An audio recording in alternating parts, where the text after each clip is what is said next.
Long before the world spoke of globalization, Britain was already stitching the planet together, not with kindness or coincidence, but with calculation sharpened across centuries of ambition. Empires conquered land. Britain conquered distance, weaving oceans into opportunity through ships, ports, and silent signatures. What began as an island became a web, and the web soon ruled everything. In the beginning, the island had nothing but hunger. Hunger for resources, hunger for reach. Its soil was modest, its climate grey, its geography unremarkable except for one enduring truth. Britain was not wealthy because of what it had, but because of what it wanted. Desire became destiny, and destiny charted its course across the sea. The North Sea winds carved discipline into sailors' bones. The Thames carved ambition into merchants' minds. Ships left London lighter than they returned, carrying hopes outward and wealth inward. Every tide taught the same lesson. Prosperity flows toward those who dare navigate uncertainty. And the British learned early that oceans reward courage more than they punish arrogance. By the late Middle Ages, Europe's markets pulsed with trade Britain could not ignore.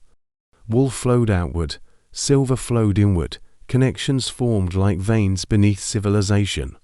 But Britain wanted more than participation. It wanted control, the quiet power behind movement. Trade was no longer transaction. It was strategy. Then came the adventurers, men armed with compasses, contracts, and appetites disguised as curiosity. They crossed waters most empires feared, mapping coastlines no European hand had yet drawn. These voyages were not romantic quests, but calculated investments financed by merchants in counting rooms. Exploration was simply speculation with salt on its skin, and from this speculation emerged the East India Company, a corporation that would eclipse kingdoms, own armies, mint currency, and rewrite continents. Not born in a palace, but in a boardroom lit by candle and ambition. Britain's web began not with soldiers, but shareholders. The company's ships sailed farther than any army marched, carrying textiles, porcelain, spices, tea, and the mathematics of empire. Wherever its flag landed, systems followed, prices, ledgers, contracts, calendars, compliance. Trade became architecture, and architecture became authority.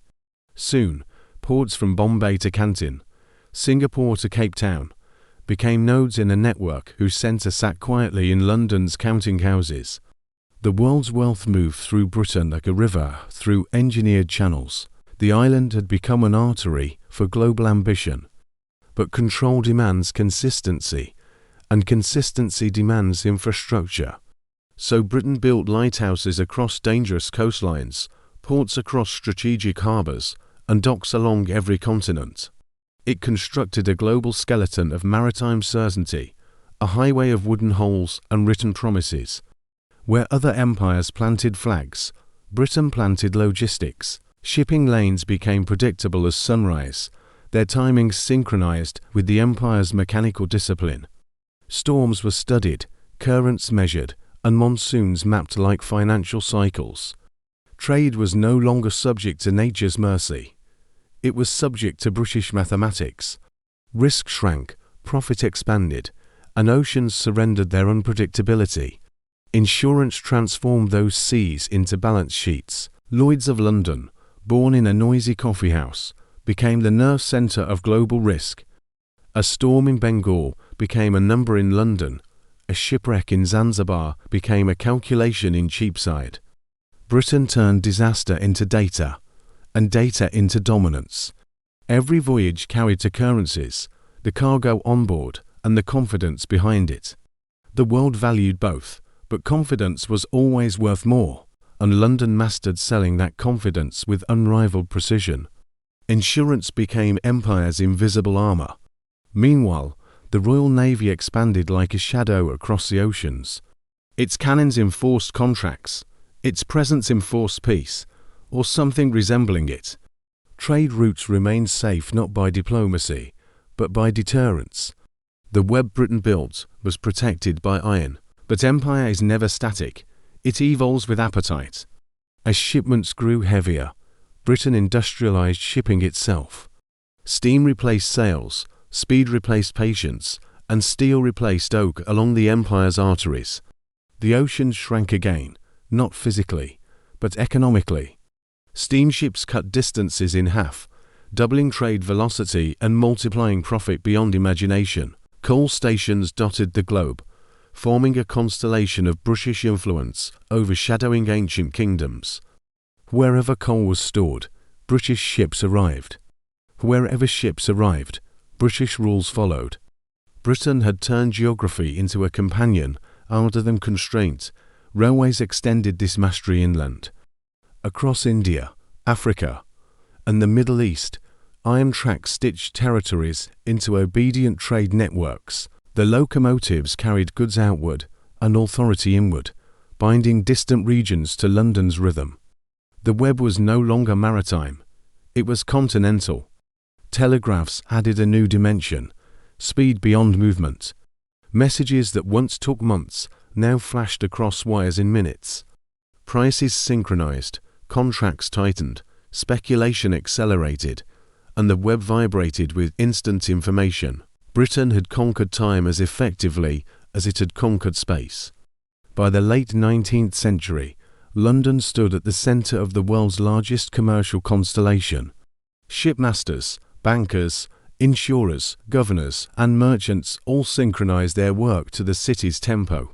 Every price of tea in Shanghai, silver in Bombay, or cotton in Cairo could be traced to a desk in the city of London. But systems built on ambition demand enormous maintenance.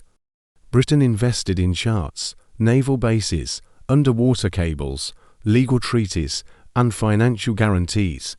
This infrastructure was not ornamental. It was the machinery of a planet-sized marketplace. And Britain controlled its on switch. The pound sterling became the web's heartbeat. Stable, trusted, widely accepted, a currency as predictable as the tides. Nations aligned their economies with British monetary discipline, willingly entering the empire of arithmetic. Sterling transformed trade from chaotic barter into dependable choreography. Yet beneath the success lay tension, for the web Britain built was efficient but never equal. It extracted more than it offered, controlled more than it shared, dictated more than it negotiated. Prosperity flowed inward, while cost flowed outward. Still, from Britain's perspective, the system worked beautifully. Ships departed full and returned fuller. Warehouses overflowed. Markets obeyed London's intelligence. The empire felt less like a government and more like a corporation with a global monopoly.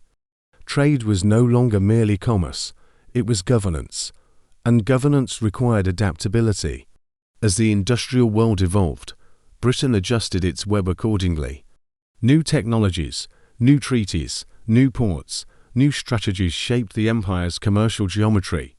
Even decline could not erase the architecture the British had woven. Then came the 20th century storms, nationalism, world wars, financial crises, and the fracturing of old empires. Nations sought independence, industries shifted westward, and the cost of maintaining dominance skyrocketed. Britain's authority dimmed, but the web survived. Because the web no longer belonged to Britain alone. It had become the world's default system, too useful to dismantle, too profitable to ignore. Other nations adopted its methods, replicated its structures, and relied on its rhythms. Britain's empire ended, but its architecture endured. Shipping standards, maritime law, insurance models, accounting systems, telegraph protocols, all born from British design, all still shaping the modern world. Even as the flag lowered, the framework remained firmly in place. That was the empire's quiet triumph. Modern globalization did not invent itself, it inherited a blueprint. A blueprint forged in London taverns, on colonial docks, and aboard merchant ships battling relentless seas. The 21st century economy speaks English not by chance, but by construction. Britain engineered the world's commercial language long before the world realized it was learning. As the century closed, The web Britain built was no longer visible. It had dissolved into assumptions, expectations, systems, and global habits. People no longer questioned why trade moved the way it did. They simply lived inside the architecture of a forgotten empire. And from London's perspective, that was the most powerful victory of all, a web so vast, so efficient, so universal, that the world forgot who wove it in the first place. The 20th century opened with Britain standing at the peak of its commercial architecture. The sunlit maps in government halls glowed with confidence, each red-marked territory a thread in the web. The system Britain built was no longer experimental. It was industrial, polished, and terrifyingly efficient. Trade was not just activity now. It was governance, strategy, and global choreography. The empire's ports pulsed like mechanical hearts, pumping goods along routes timed to perfection. Tea caravans arrived in London with clockwork precision. Cotton shipments reached Manchester like seasonal rituals. Everything moved with a rhythm, so exact it felt less like commerce and more like engineering. Britain had made the world predictable, and predictability meant profit. Behind this predictability was the Royal Navy, not merely a fighting force, but a logistical masterpiece in blue and brass. Its fleets patrolled oceans, shadowing the empire's arteries, ensuring ships travelled unchallenged through turbulent waters. Trade did not flow because of peace. Peace flowed because of trade. The Navy was empire's security guarantee, the reason merchants risked distant voyages, the reason insurers wrote bold contracts. Its presence whispered a promise across oceans. No ship would sail alone under British peace. Commerce trusted the flag, and the flag trusted commerce. But the empire needed more than ships, it needed systems, and so Britain built them: legal codes, port protocols, navigational standards, banking rules. Every detail of global exchange, from cargo measurements to maritime disputes, was quietly shaped by British preferences, British lawyers, and British arithmetic. This was influence without spectacle, an empire written not in marble, but in paperwork, procedure, and habit. Every nation that engaged with trade, knowingly or not, adopted part of Britain's blueprint. Control did not require conquest anymore. It required compliance. The telegraph intensified this control. Wires stretched across oceans, in lines of copper and ambition, connecting London to Bombay, Singapore, Cape Town, Sydney, and Shanghai at electrical speed. Information flowed faster than ships, turning time into a negotiable asset. Prices stabilized, contracts tightened, speculation accelerated. Investors in London could respond to events in Asia before dinner called. The web became self-aware, humming with constant data, adjusting like a living machine. Britain had built the first digital empire without owning a single microchip. The pound sterling became the world's commercial compass, stable, trusted, and anchored in centuries of financial discipline. Nations pegged their currencies to sterling, aligning their economies with London's heartbeat. Sterling zones emerged like quiet constellations across the global night. But while economic gravity pulled the world inward, the political world was shifting outward. Nationalism brewed in colonies, alliances hardened in Europe, tensions whispered across continents. Britain's web was strong, but the world beneath it was beginning to shake. The First World War struck the empire's arteries with the force of a collapsing star. Trade routes strained, supply chains fractured, and insurance tables filled with red-ink disasters. The Navy protected routes with relentless discipline, but protection came at soaring financial cost. Britain's strength was endurance, yet endurance has limits. Still, the web held. It flexed, stretched, groaned, but did not break. Goods moved, contracts survived, markets recalculated, and London maintained its central position. But beneath that resilience lay an unsettling truth. Strain reveals structure. After the war, Britain attempted to restore the old order, rebuilding sterling's supremacy, policing trade routes, preserving its global choreography. But the world had changed, and the web's threads, though strong, were frayed in places only economists could see. Then came the Great Depression, a global crisis that punched through every protective layer.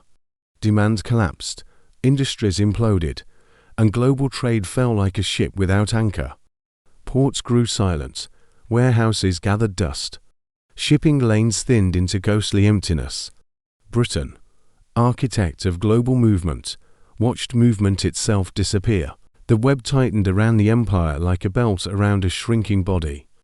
Colonies became suppliers instead of partners, exporting raw materials while importing recession.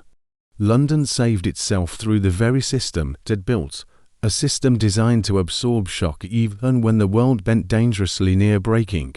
But the Second World War tore the world apart more violently than any economic collapse. Convoys were ambushed across the Atlantic. Tankers vanished beneath torpedoes. Supply chains shattered, leaving factories starving for materials and citizens starving for food. The web was severed repeatedly, reconstructed desperately, and protected at unspeakable cost, yet Britain's trade network survived, held together by sailors who crossed oceans under fire, by insurers who recalculated risk after every sinking, by commanders who moved goods across seas that glowed with burning ships. When peace finally returned, Britain stood victorious but exhausted. Its cities were scarred, its treasury depleted, its ships diminished, its markets strained. The web still existed, but maintenance was becoming impossible for a wounded nation. The pound weakened, and the world sensed the shift. Then emerged new competitors, the United States with unmatched industrial muscle, and newly independent nations seeking autonomy rather than absorption. Britain no longer controlled the world's arteries. It now negotiated with them. But this is where the web revealed its genius.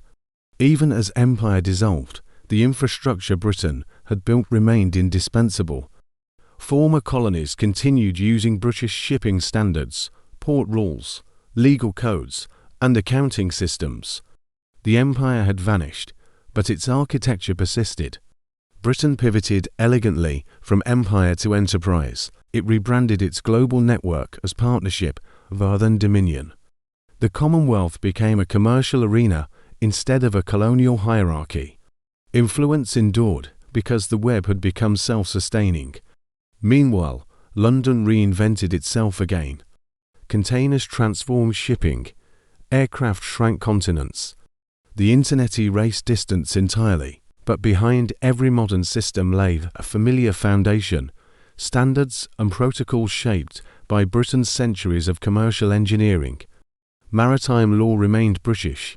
Insurance remained British. Commodity trading remained British. Even global finance flowed through London's institutional DNA. The empire's body had collapsed, but its skeleton had become the world's, a structure so deeply embedded into global trade that no nation could remove it without dismantling itself. As the 20th century closed, the web Britain created no longer looked British. It was global, neutral, invisible, a system the world relied on without remembering its origin. But the City of London remembered, its old counting houses, its shipping brokers, its Lloyd's underwriters. They all understood that Britain's greatest export had never been spice, tea, or textiles. It had been structure that governed how ships sailed, how prices formed, how contracts were honored. Structure that guided global commerce long after flags lowered and empires faded. Structure so effective that the world embraced it without noticing its architecture. That was Britain's quiet brilliance. And as the 21st century approached, a new challenge emerged: globalization unshackled from geography, accelerated by technology, demanding a web faster, larger, and sharper than anything built before. But the British system had prepared for this moment, because it had been building the world's trade habits for centuries, disciplining nations through standards, synchronizing economies through currency, and teaching humanity that commerce was a choreography, not a coincidence.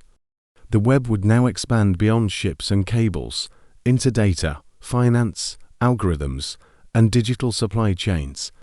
And Britain, though no longer an empire, still stood at the center of the map it once drew. The 21st century opened not with ships on horizons, but with signals in the air. Trade no longer traveled only in wooden hulls or steel containers, it traveled in data. The oceans Britain once mapped now existed in digital form, stretching across fiber and frequency. Yet somehow, Britain's old architecture still pulsed beneath the surface. London entered the digital age not as an empire, but as a conductor. Its institutions acted as memory banks for global commerce, preserving centuries of commercial discipline. Even the newest technologies, satellites, servers, algorithms, quietly inherited the logic of older systems. The web had evolved beyond Britain, but it had not forgotten its creator. The global supply chain, the modern miracle of predictable abundance, still relied on standards devised in British boardrooms generations earlier. Shipping classifications, maritime insurance models, port documentation, contract wording, all born from habits first shaped by the empire's relentless commercial machinery. Even the humble container, symbol of modern trade efficiency, moved according to rules reinforced by British maritime courts and global insurers in London. If a vessel sank near Singapore or a port dispute erupted in Lagos, lawyers in the City of London still calculated the consequences. Britain no longer commanded the world, but the world still followed a choreography Britain had written. This was influence more powerful than territory, a system the world could not replace without collapsing modern life itself. As globalization accelerated, the web expanded in ways Britain could not have predicted. Trade routes multiplied, factories migrated, corporations transcended borders, and container ships grew so large they resembled floating cities on steel skeletons. But the logic beneath the expansion was unmistakably British. The global market became an organism ruled by expectation, trust, and invisible architecture. Ships departed from ports because insurers expected their safe arrival. Contracts cleared because brokers trusted familiar legal foundations. Currencies moved because markets believed stability was possible. Belief, not brute force, drove the machine, exactly as Britain once intended. The City of London adapted effortlessly to this new world. It became the capital of offshore finance, the quiet refuge for global liquidity, seeking safety from political storms. Britain's empire had dissolved, yet its financial shadows grew longer. Offshore territories, Jersey, Guernsey, Isle of Man, Cayman, Bermuda, once imperial leftovers, now formed a constellation of discrete financial havens. Capital flowed through them like electricity through copper, silent, swift, and seeking shelter in a system Britain had engineered. This offshore network wasn't an accident, it was a reconfiguration of empire into something leaner, quieter, and harder to challenge. A world where influence no longer needed soldiers or ships, only signatures, statutes, and sophisticated silence. Corporations registered in island offices with no employees, yet directed billions through London's financial arteries. Oligarchs, monarchs, celebrities, and conglomerates all trusted the British network more than their own governments. The empire had become intangible, and therefore indestructible. Meanwhile, global trade grew faster than any forecasting model imagined. 30% of global shipping insurance still passed through Lloyd's. Half of the world's derivatives still referenced London's pricing systems. The world bought and sold through a mirror the British had polished for centuries. Even geopolitical rivals could not escape the web. China dominated manufacturing, but London dominated maritime insurance and global shipping finance. America ruled financial scale, but London ruled financial complexity and cross-border infrastructure. Europe managed regulation, but London managed risk. The web Britain built distributed power, but not equally. Then came the storms the old empire could never have imagined. A financial crisis that froze global trust. A pandemic that halted ports and silenced entire cities. a geopolitical fracturing that redrew trade routes overnight. The world stumbled, yet the web endured. In 2008, when markets collapsed with terrifying speed, it was London's financial architecture that helped recalibrate global order. The City of London remained a clearing hub for trillions, its trading desks glowing as the rest of the world dimmed. Even in crisis, the web returned to its old center. During the pandemic, when factories stopped and ports jammed, global commerce nearly suffocated under its own dependencies. Yet the recovery relied on the same structures Britain built centuries ago: maritime law, insurance guarantees, supply chain mapping, and the invisible gospel of global trade. Even chaos followed British rules as the world fractured into new power blocks. Britain's influence became paradoxical, diminished politically, yet entrenched economically. The web did not care who ruled nations. It cared who understood the mechanics of movement. And Britain still understood better than most.